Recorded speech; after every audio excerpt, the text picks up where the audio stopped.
برسوں پہلے کی بات ہے کہ ایک شہزادے کی لکڑہارے سے دوستی ہو گئی۔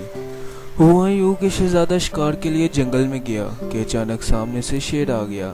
اس کی داڑھ سے گھوڑا بھٹک گیا، جس کی وجہ سے شہزادہ توازن برقرار نہ رکھ سکا اور گر گیا۔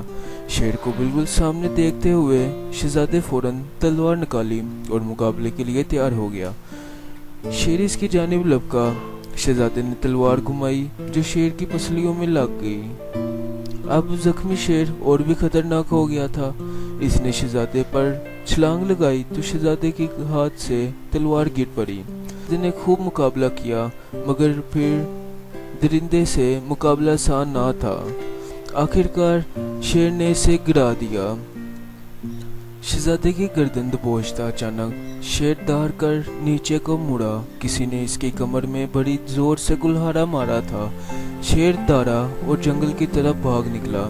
شہزادے نے دیکھا کہ ایک خوبصورت نوجوان نے فوراً شہزادے کو اٹھایا، ایک محفوظ جگہ پر لے جا کر اس کی مرہم پٹی کی۔ کچھ دیر بعد شہزادے کے محافظ ڈھونڈتے ڈھونڈتے سے پہنچ گئے۔ انہوں نے شہزادے کو دوسرے گھوڑے پر بٹھایا اور محل کی طرف روانہ ہو گئے۔ یوں لکڑہارے کی شہزادے سے دوستی ہو گئی۔ وہ اس کی تیمارداری کے لیے محل آنے لگا تھا۔ شہزادہ اسے پسند کرنے لگا تھا کیونکہ وہ ذہین، عقل مند اور بہادر تھا، لیکن بادشاہ کو اس کی دوستی ایک آنکھ نہ پاتی تھی۔ شہزادے نے احتجاج کیا کہ وہ میرا محسن ہے اور بہت اچھے اخلاق کا مالک ہے اور ذہین انسان ہے۔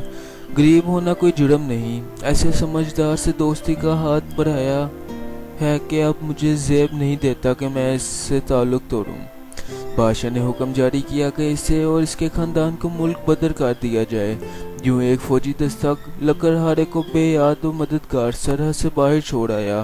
کئی دنوں کی مسافت کے بعد وہ بھوکا پیاسا ایک بڑے شہر پہنچا، جہاں کھلے میدان میں بڑے چبوترے پر بڑی بکریوں والے بہت سے سردار، امراء اور تاجر بیٹھے تھے، جن کے سامنے میز پر پنجرے میں ایک پرندہ قید تھا۔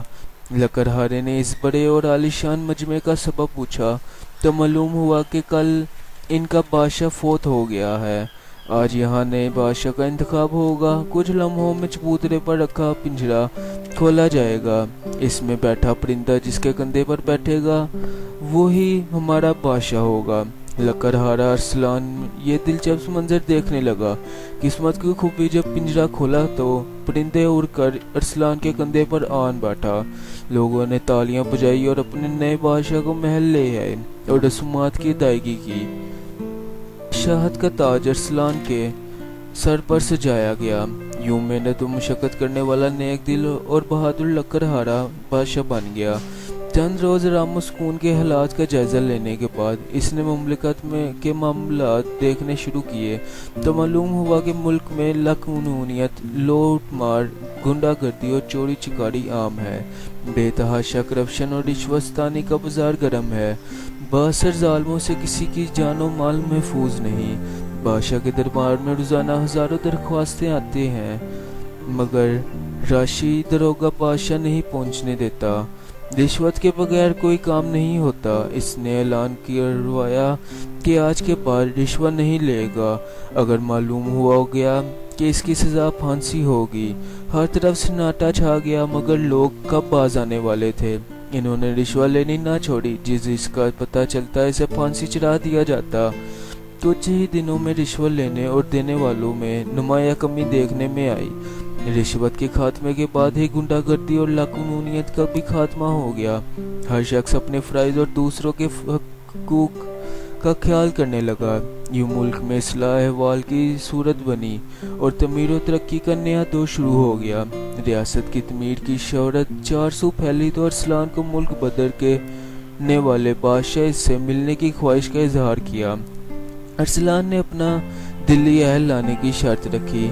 بادشاہ اپنے ولی عہد یعنی شہزادے کو لے کر بادشاہ کے دربار میں پہنچا تو اپنے دوست کو دیکھ کر حیران رہ گیا۔ ادھر بادشاہ بھی اسے دیکھ کر پریشان ہو گیا۔ ارسلان کا حسن سلوک دیکھ کر اسے شرمندگی ہو رہی تھی مگر ارسلان نے کہا کہ بے شک آدمی کی حیثیت و اختیار کا مالک کو خالق وہی ہے جو دن رات کو آپس میں تبدیل کرنے کی طاقت رکھتا ہے۔ مجھے آپ سے کوئی شکوہ نہیں۔ اگر مجھے ملک بدر نہ کرتے تو آج بھی گزارا کر رہا ہوتا، لیکن اللہ تعالیٰ بہترین کارساز ہے۔ پیارے بچوں، آپ بھی محنت کا دامن ہاتھ سے نہ چھوڑیں، اس لیے کہ آپ کو بھی محنت کرنی چاہیے تاکہ آپ بھی کامیاب زندگی بسر کر سکیں۔ اگر یہ کہانی آپ کو پسند آئی ہے تو ہمارے چینل کو سبسکرائب کریں اور ساتھ والے بیل کے آئیکن کو ضرور دبائیں تاکہ لیٹسٹ آنے والی ویڈیو آپ تک پہنچ سکیں۔